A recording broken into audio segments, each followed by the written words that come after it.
And I was telling Ryan about it. He was like, this just doesn't seem real.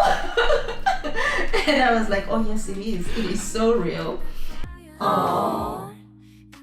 Because I was like, yeah, we were actually born the same year. And I was telling him, she's got kids that are my kids' ages. Like our lives, the places where we were in our lives at each part of our lives was very similar.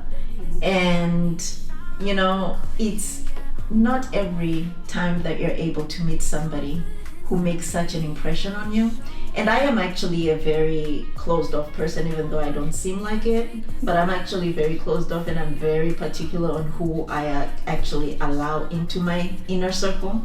And he was like, so is this gonna be one of your like 3 friends? And I was like, well, yeah, actually she is going to be one of my 3 friends. And he was like, oh, does she know that? And I was like, well, she will find out. Yeah. But I went on to tell him that from when I was 18, after I had just gotten pregnant and going through all the things that I was going through, I started praying at that time for God to bring me somebody who was similar to me in that sense, who could just understand. And yeah, it took him more than 20 years.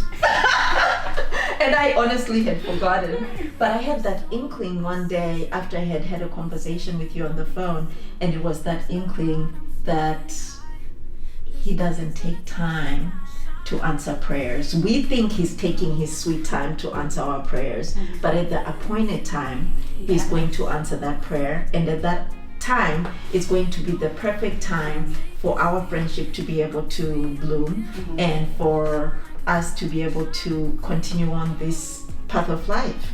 And you came into my life in the perfect season when I was ready for you.